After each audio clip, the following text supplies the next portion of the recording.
Hello guys, welcome back to Dennis channel, and my name is Nas Alice, and today we're going to talk about suicide. Just the other time we're seeing on social media about DJ Brownskin's wife taking poison in full glare of him, and he didn't even intervene or try to stop her. And from the reactions, most people are very angry with him, and I realized that most people don't know how to handle a suicide person. So for that reason, today we are going to shoot a video on how to handle somebody who is suicidal, and also to know what is suicide, and also the causes, and also the risk factors. So what is suicide? Suicide is deliberate self-harm, or it's the human act of self-inflicted harm or cessation of life. So when you talk about suicide in just simple English, is when a person tries to get rid of their own life. And also we have attempted suicide. Attempted suicide is when this person tries to take their own life, but it becomes unsuccessful.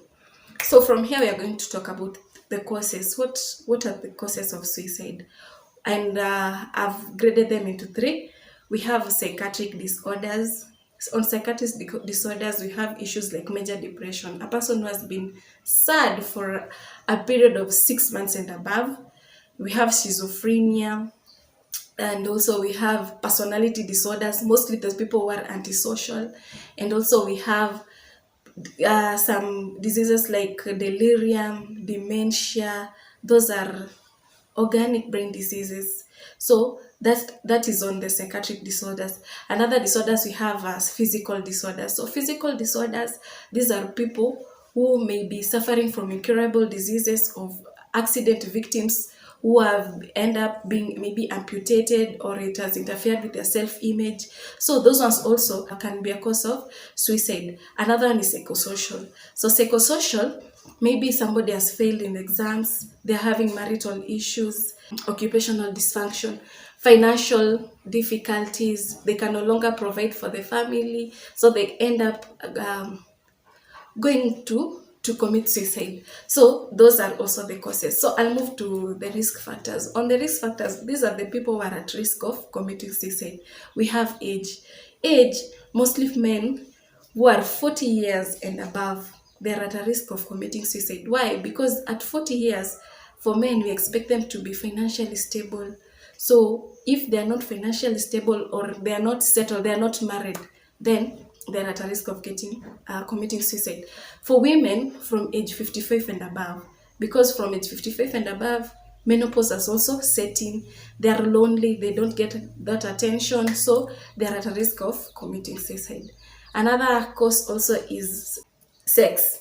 So in sex, men are at a greater risk of committing suicide than women. That is, research says they are 3 times having a higher risk of committing suicide than women. Why? Because men don't talk out their problems, unlike women. So that is why they are at a greater risk. For women, they are at a greater risk of attempted suicide.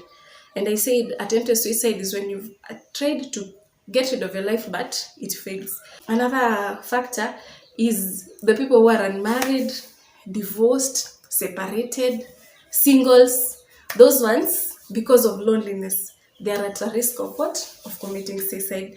Another thing, the person who has have a history of previous suicidal attempts. If somebody has tried to commit suicide once, twice, thrice, then this person is at a risk of committing suicide again. And then a person who has have recent losses, maybe a job, a family member, a relationship, job promotion, a business. So this person is at a greater risk of what? Of committing suicide. And also another person also who is at a risk is a person who has a suicidal plan. Somebody who is planning to commit suicide, he has stated what he's planning to do, where, when, time, and all that. Those are the person who have risk of committing suicide. So you need to be very keen on those. So I'll move to management. So on management, first of all, you need to identify a person who wants to commit suicide.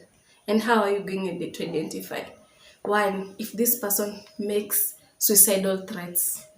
If it's threatening, I'll kill myself one day, take that one seriously.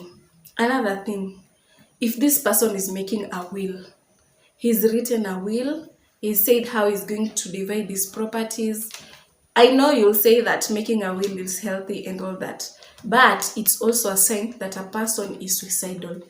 Another thing, if this person is distributing his treasures, the things that he had hold on so much to, maybe a car, a land, a house, money, this person, it shows that this person is suicidal.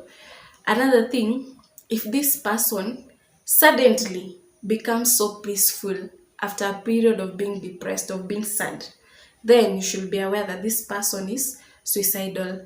Another thing, if this person reduces their intake of food or drinks, or just decides not to take care of their personal hygiene, then this person is suicidal. So these are some of the signs that show that a person is suicidal. So one, you need to identify that a person is suicidal. If this person has closed all his bank accounts, that one also is a sign that this person is suicidal. I'll go to management 2. And management 2, you should monitor the safety of this person, because he's suicidal. It means he can use anything, he or she can use anything around to inflict harm on himself. So one, every sharp object, be it knives, be it blades, you should keep them out of reach of this person. You should also ensure that clothing such as belts also should not be in the vicinity of this person. And then you should keep hypervigilance of this person, especially during the morning hours, because most people tend to commit suicide in the morning. Why? Because during morning hours, people are busy struggling doing the morning activities, so there's nobody to closely monitor them. So during morning hours, should be hypervigilant on this person, keep close observation of this person, and then don't allow them to bolt their doors.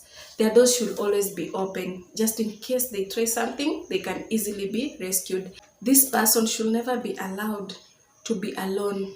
Even if they're going to the bathroom, somebody should accompany them. And also, wherever they are, somebody should just be there to look, to be on their trail. Yeah. Encourage them to speak out. Encourage them to speak about their fears. Encourage them to speak about their problems. So allow them to talk about them. And also take seriously their threats.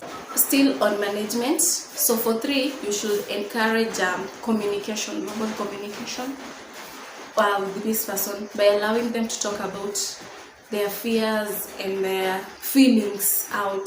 And also you can come out with a no suicide pact. So in a no suicide pact, you're saying this is a pact, an agreement that you sign with this person, that anytime they'll be feeling suicidal, they'll not commit suicide, but they'll reach out. So you can also write that no suicidal pact. And also another management, the last management, is that you can work on self-esteem of this person. That is, you really have to capitalize on their strengths but not their weakness. So when you capitalize on their strengths, then this will build up their self-esteem, and then it will reduce the possibility of them committing suicide. So now that I've talked about this management of committing suicide, I've talked about the causes, I've talked about the risk factors, I hope we are not going to experience these issues of suicide. And also, love ikikataa, just walk out, because life is worth living.